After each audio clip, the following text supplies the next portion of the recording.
Hi everyone. Welcome back to our channel, English Rise. Before we begin, take a moment to subscribe.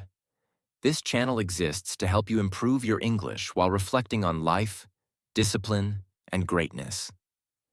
Ayrton Senna is often remembered as one of the greatest Formula One drivers of all time. But speed was not what made him special. Many drivers were fast. What made Senna different was his mind, his discipline, his obsession with perfection, his deep sense of purpose. This is not just the story of a racing driver. This is the story of a man who demanded more from himself than the world ever asked. Part 1. A child who felt different. Ayrton Senna da Silva was born on March 21, 1960 in São Paulo, Brazil. He grew up in a middle-class family with structure, discipline, and opportunity. But from an early age, Ayrton was different. He was quiet, introspective, extremely focused. While other children played without direction, Ayrton became absorbed. When something interested him, the world disappeared. His parents noticed something unusual. He was not reckless. He was not impulsive. He was precise. Even as a child, Ayrton showed an intense need to understand how things worked. And once he understood, he wanted to master them. Part 2. The first contact with speed. Ayrton was only 4 years old when his father built him a small go-kart, not a toy, a real machine. The cart had a small engine, and Ayrton immediately understood how to control it. He learned instinctively. Throttle, brake, balance. While most children struggled, Ayrton adapted. He was calm, focused, almost serious. This was not just talent, it was connection. From that moment, speed was no longer excitement, it became language. Part 3. Karting where character is forged. Karting is brutal. No power steering, no comfort, no forgiveness, only precision. Ayrton entered competitive karting as a teenager, and very quickly he stood out. Not because he was aggressive, but because he was clean, controlled, consistent. He trained obsessively. He repeated laps endlessly. He analyzed every mistake. While others raced to win, Ayrton raced to understand. Part 4. Discipline over talent. Brazil has always produced talent, but talent alone does not create legends. Ayrton was disciplined in a way that separated him. He woke early. He trained physically. He studied mechanics. Karting was not a hobby. It was preparation. Losses affected him deeply. He hated losing. But instead of excuses, he searched for responsibility. Every defeat became fuel. Part 5. Early success and inner pressure. Ayrton won multiple karting championships in Brazil. Then, internationally. He became known in Europe as a serious competitor. But success brought pressure. He was not relaxed. He was demanding of himself. Even victories did not satisfy him. He wanted more precision, more control, more perfection. This inner pressure would follow him his entire life. Part 6. The decision to leave Brazil. At the end of the 1970s, Ayrton faced a critical decision. To become a professional racing driver, he had to leave Brazil. Europe was the center of motorsport. Formula Ford, Formula 3, Formula 1. Leaving meant isolation, cold weather, different language, no family. Many Brazilian drivers failed at this stage. Ayrton hesitated. He returned to Brazil briefly, but something inside him did not allow comfort. He knew growth required sacrifice. Part 7. The mentality of commitment. When Ayrton returned to Europe, he returned fully committed. No backup plan, no comfort. This was not ambition. It was responsibility to his own potential. He accepted loneliness. He accepted pressure. He accepted fear. And he moved forward anyway. Part 8. Arriving in Europe. The shock of reality. When Ayrton Senna arrived in Europe, the dream became real. And reality was harsh. Europe was cold, not only in weather but in attitude. Young drivers from all over the world were fighting for the same few opportunities. No one cared about potential. Only results mattered. Ayrton was far from home. Different language, different culture, different food, different people. Loneliness became part of his routine.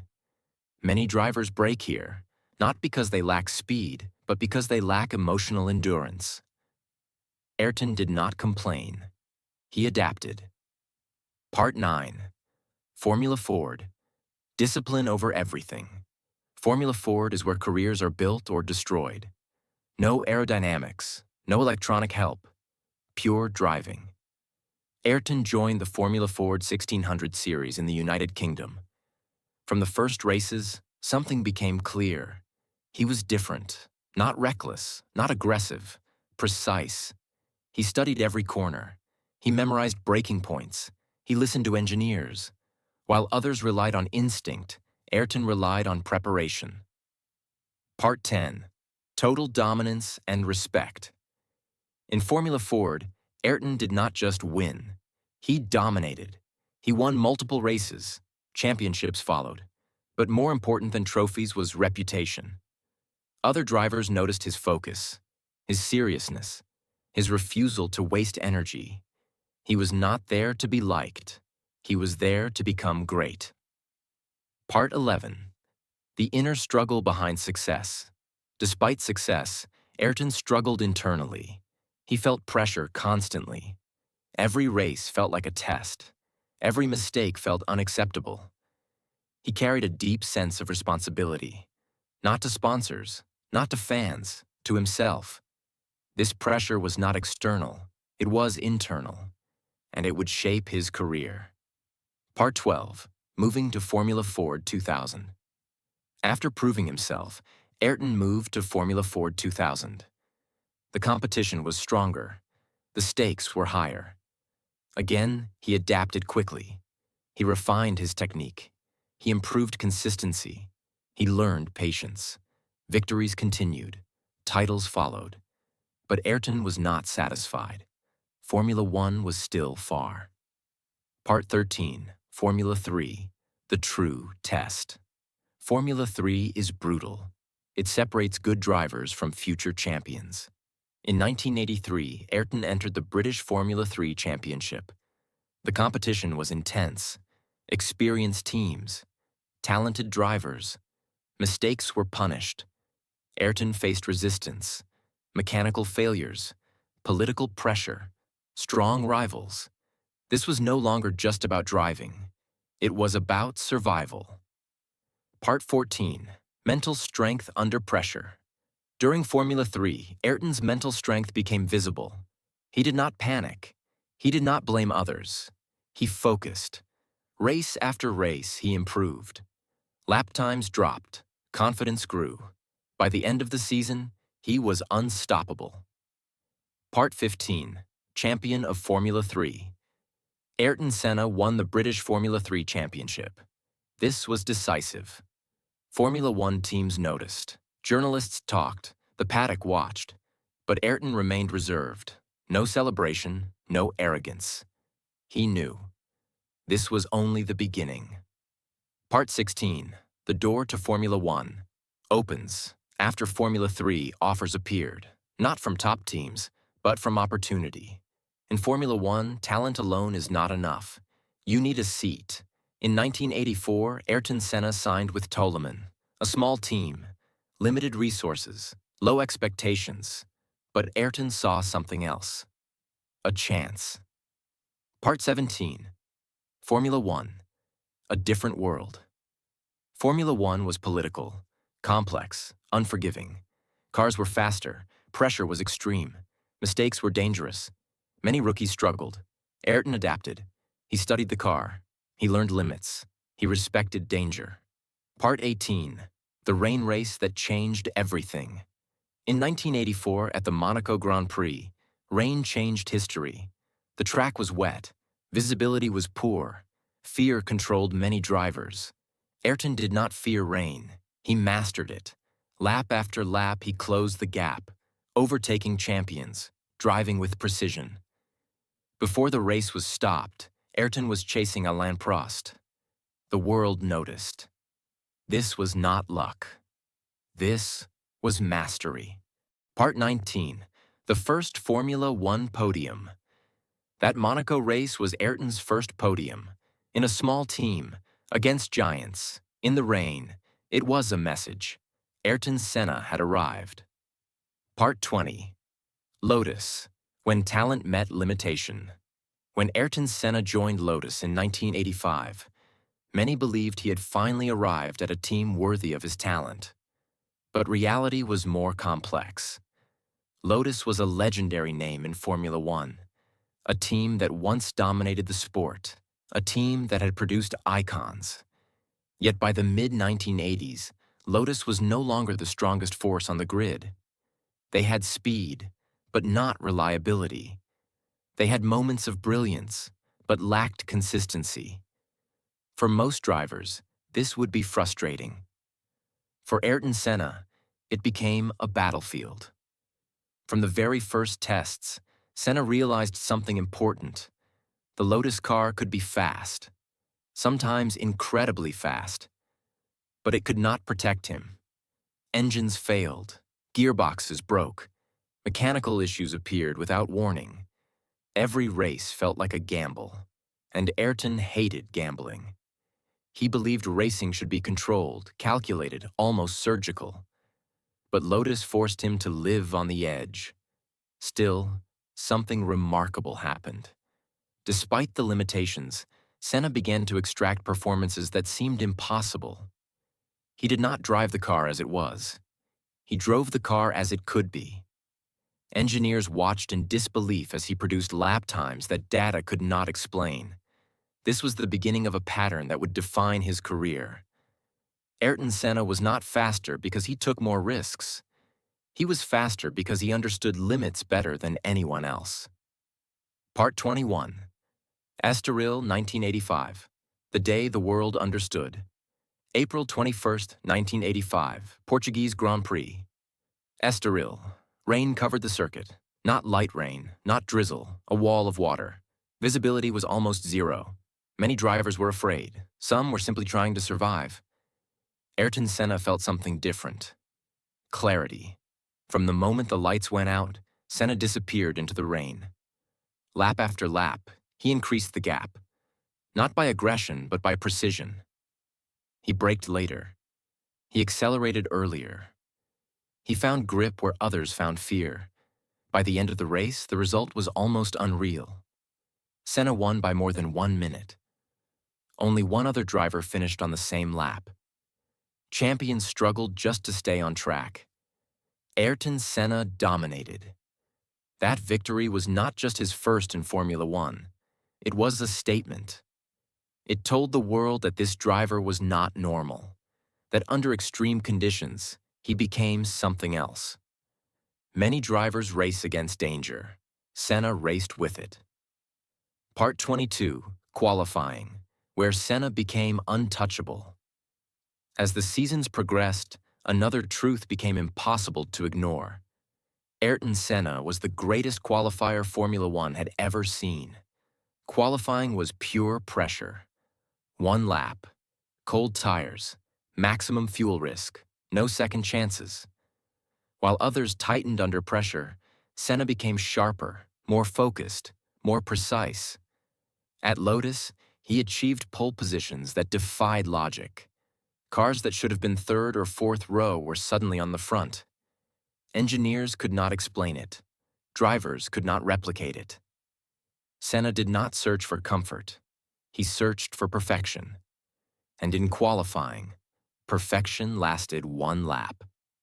Part 23. Frustration, failure, and inner fire. Despite victories and poles, championships remained out of reach. Not because Senna lacked speed, but because the car lacked reliability. Race after race, leading positions disappeared. Engines failed while he was ahead. Gearboxes broke after perfect starts. Wins turned into retirements. Each failure affected him deeply, not outwardly, inwardly. He questioned everything, his preparation, his choices, his future. But frustration did not weaken him, it hardened him. Ayrton Senna was becoming more than a driver. He was becoming a force. Part 24, The Growth of a Rivalry. During these years, a shadow followed every achievement. Alain Prost. Prost was everything Senna was not. Calm, strategic, political. While Senna attacked perfection, Prost calculated outcomes. The rivalry was subtle at first. A comparison in lap times, a comment in interviews, a look in the paddock. But beneath the surface, tension was growing. They represented two philosophies: emotion versus logic, faith versus calculation. Formula One was about to change. Part 25. Lotus 1986 to 1987, genius inside a fragile machine. By 1986, Ayrton Senna was no longer a surprise. He was a threat. Every team knew it, every driver felt it. But Lotus still could not give him what he needed most: stability. The Lotus cars of 1986 and 1987 were fast in qualifying and unpredictable in races. Powerful engines, weak reliability. For Senna, this created a unique psychological tension. He had to drive at the limit, knowing the car might betray him at any moment. This forced him to develop an extraordinary relationship with risk. Not reckless risk, calculated risk. He learned when to push and when to survive. This skill would later save his life many times. Part 26. Monaco, where Senna touched perfection. Monaco was different. Narrow streets, no margin for error. For most drivers, Monaco is survival. For Ayrton Senna, Monaco was expression. In 1987, during qualifying, he produced one of the greatest laps in Formula One history. Later, Senna would say, "I was no longer driving the car consciously. I was in a different dimension." He described it as if his body was no longer necessary. Only instinct, only awareness. This moment revealed something profound. Senna did not see driving as a mechanical activity. He saw it as spiritual alignment. Part 27. The Price of Intensity. This level of intensity came with a price. Senna isolated himself. He avoided unnecessary conversations. He avoided distractions. Many in the paddock misunderstood him. They thought he was arrogant, cold, distant. In truth, he was protecting his energy. Senna believed focus was fragile. One distraction could destroy perfection. Loneliness became part of his discipline. Part 28. The Decision to Leave Lotus. By the end of 1987, Ayrton Senna knew the truth. Lotus had taken him far, but not far enough. He wanted championships, not moments. McLaren was watching. Honda trusted him. This was not just a career move, it was destiny aligning. Senna left Lotus with victories, poles, and frustration, but also with something priceless: experience. Part 29. McLaren 1988. When everything changed. In 1988, Ayrton Senna joined McLaren. For the first time, he had the best car: reliable, fast, balanced. But now, there were no excuses. He faced Alain Prost as a teammate, not an opponent. The pressure multiplied. McLaren dominated the season. 15 wins in 16 races. Every race became a duel. Part 30. Two minds, one car. Prost was calculating. He thought in championships, points, consistency, strategy. Senna thought in absolutes. Winning mattered, nothing else. This philosophical difference created silent war. They did not fight openly, but every lap was a message. Part 31. Suzuka 1988. The moment of truth. At Suzuka, the championship could be decided. Senna stalled at the start. The worst possible scenario. Many drivers would panic. Senna focused. He overtook car after car, lap by lap. He pushed beyond reason. He won the race and the championship. This was not luck. It was mental resilience. Part 32. Obsession after victory. Winning changed him, but not in the way people expected. Senna did not feel relief. He felt responsibility. He believed talent was a gift that must be honored. From this point, his discipline became extreme. Training intensified. Isolation increased. Perfection demanded sacrifice.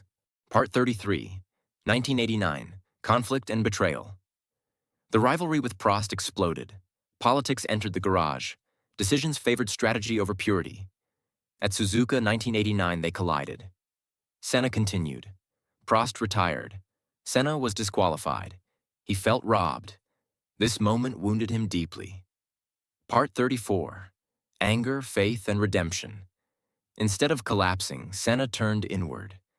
He prayed more. He reflected. He believed injustice must be answered with excellence. In 1990, he returned sharper. At Suzuka, another collision. This time, Senna became champion.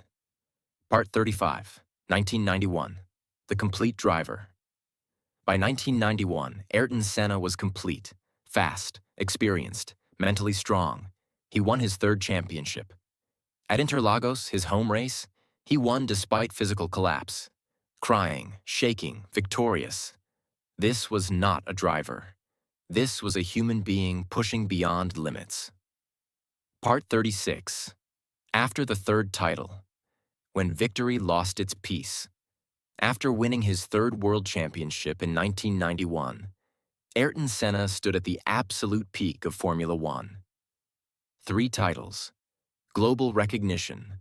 Respect from rivals and fans. From the outside, there was nothing left to prove. But inside, a quiet tension began to grow. Senna was not a man who could live on memories. He did not race to protect a legacy. He raced to challenge himself. And by the end of 1991, he felt something unsettling. The hunger was still there. The discipline was still there.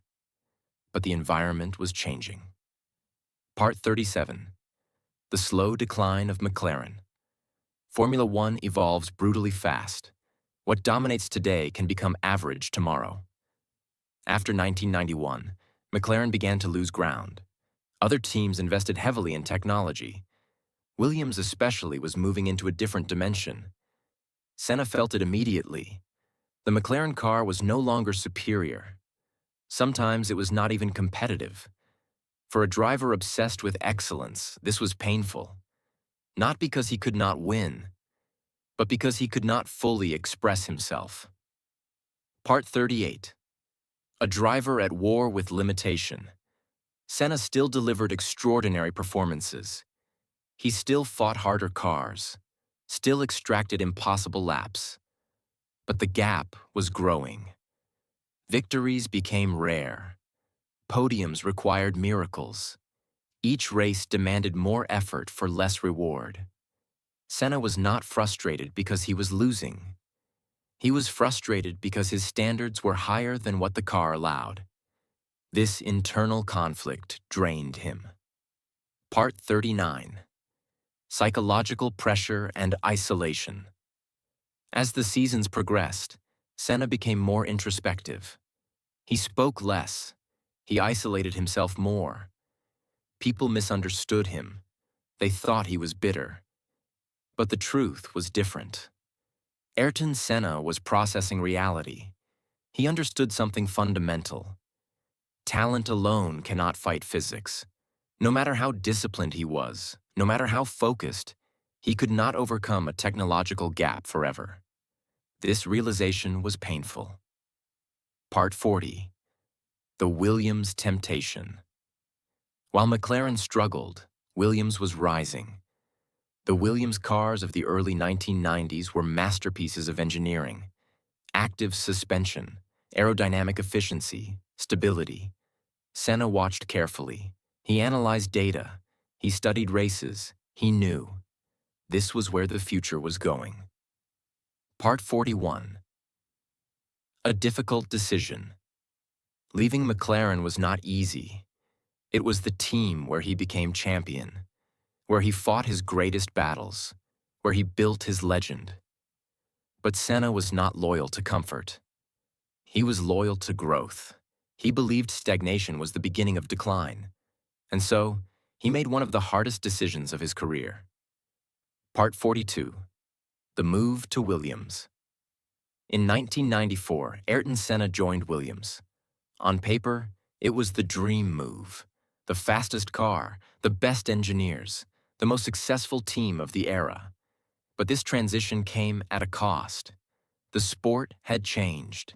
New regulations removed electronic aids. Cars became more aggressive, less forgiving. Part 43. First impressions at Williams. From the first tests, Senna felt something was wrong. The car was fast but unstable. It reacted aggressively to inputs. It did not communicate clearly. For a driver who depended on feedback, this was deeply uncomfortable.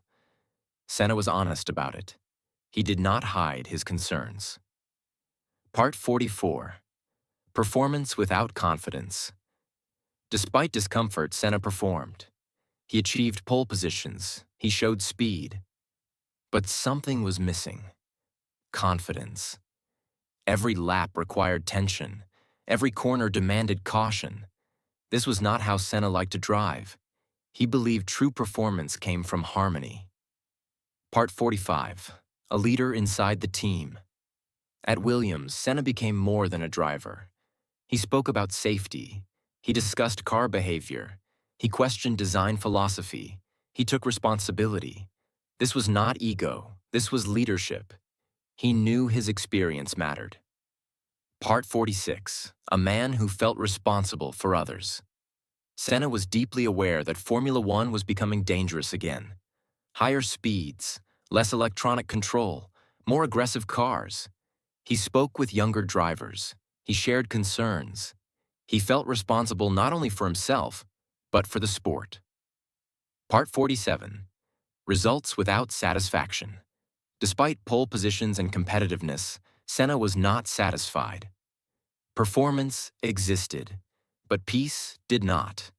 He felt constantly alert, on edge. This constant tension was something new. Part 48. A driver searching for alignment. By early 1994, Ayrton Senna was searching. Not for speed, not for titles, for balance. He wanted harmony between car, mind, and purpose. This search would define his final chapter. Part 49. Imola 1994. A weekend that did not feel right. When Ayrton Senna arrived in Imola in May 1994, something felt different. Not excitement, not anticipation. Wait. Those close to him noticed it immediately. He was quieter than usual, more introspective, more serious. This was not anxiety. This was awareness. Formula One had changed quickly, and Senna felt that the sport was crossing a dangerous line. Cars were faster than ever. Safety measures had not kept pace. For a man who respected danger, this imbalance was deeply troubling.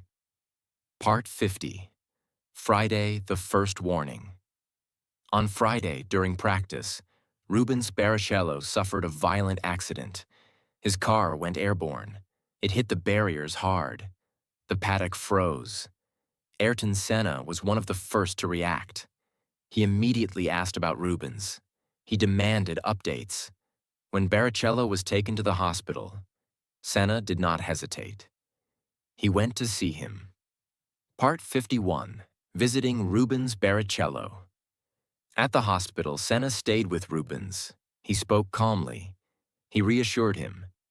This was not a champion visiting a colleague. This was a human being concerned for another life. Rubens survived, but the message was clear.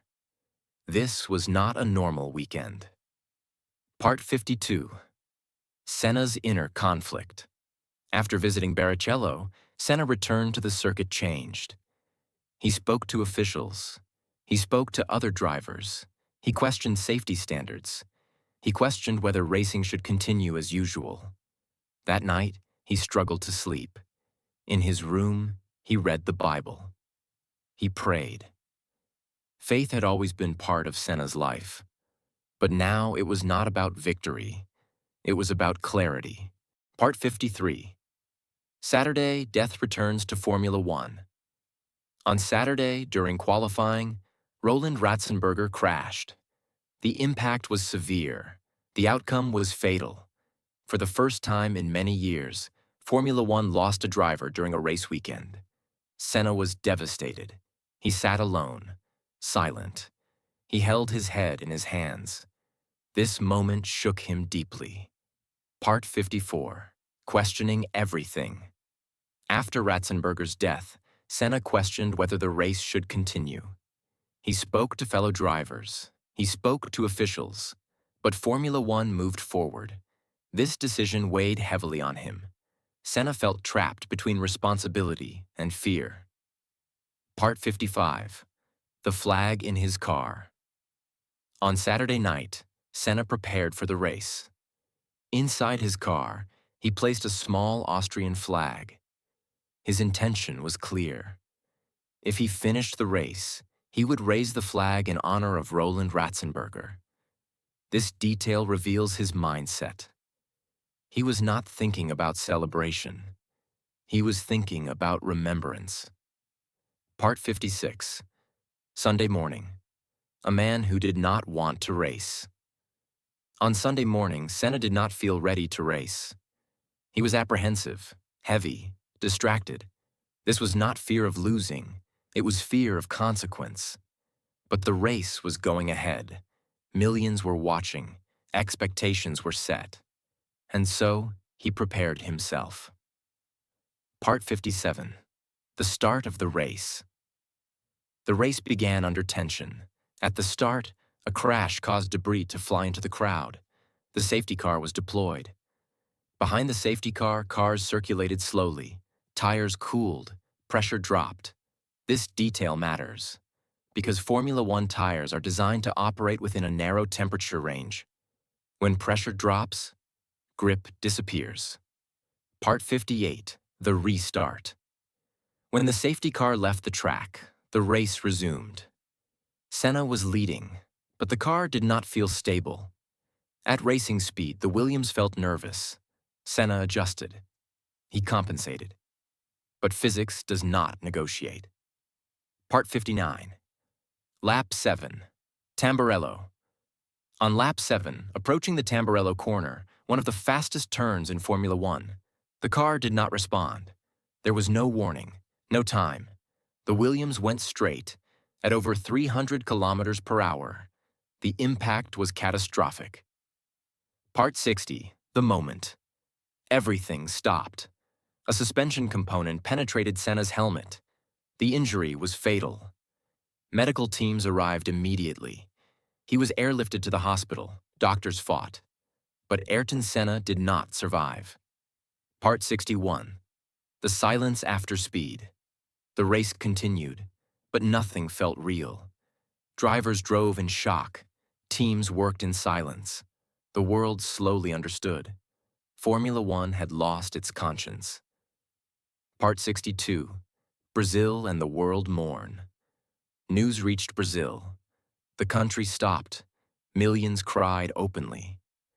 In São Paulo, over 3 million people lined the streets to say goodbye. This was not celebrity. This was collective grief. Part 63. Why his death hit different. Many drivers have died in motorsport, but Senna's death was different because he was more than a champion. He represented discipline, purpose, intensity. He lived openly by his values. Part 64. The change he forced. After Imola, Formula One could not continue the same way.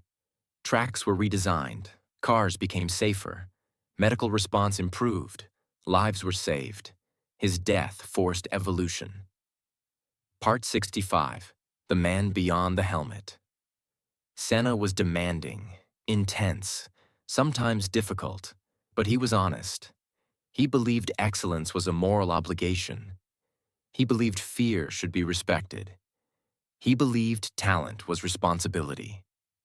Part 66. The psychological shock to the world. Ayrton Senna's death was not just tragic. It was destabilizing.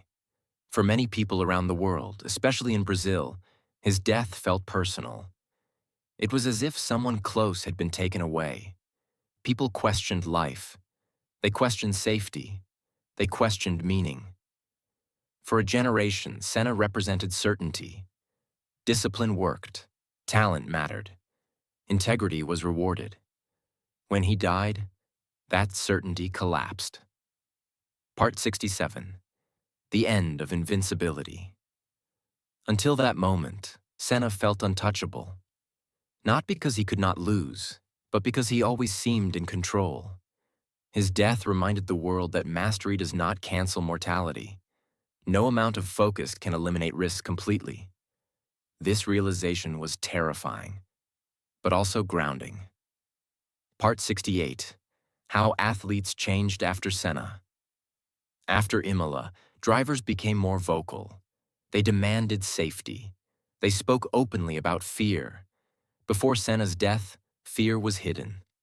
After Senna, fear was respected. This shift saved lives. Part 69. A global lesson about responsibility. Senna taught the world that excellence carries responsibility. If you are skilled, you must protect others. If you are influential, you must speak. If something is wrong, silence is failure. He understood this. Even before Imola. Part 70. The inner life of a champion. What made Senna different was not only speed, it was depth. He reflected, he questioned, he felt deeply. He believed performance was connected to character, that winning without values was empty. Part 71. Faith, purpose, and intensity. Senna's spirituality was not about religion alone. It was about alignment, mind, body, purpose. He believed that when these aligned, performance followed. This belief guided his life and his death. Part 72. The price of living fully. Senna lived intensely. He did not seek balance. He sought truth. That intensity made him extraordinary and vulnerable. His life reminds us that greatness has a cost, but so does mediocrity. Part 73. What his story teaches you. You may not drive a Formula One car, but you face risk every day. Risk of staying small, risk of avoiding commitment, risk of living safely but shallowly. Senna chose depth. Part 74. The final lesson. Ayrton Senna's greatest lesson was not how to win. It was how to live with total commitment, to care deeply, to demand more from yourself, to speak when it matters, and to accept that meaning is worth the risk. If this story inspired you, subscribe to English Rise, because growth begins when you stop living carefully and start living consciously. And like Senna, you don't need to be fearless. You need to be fully alive.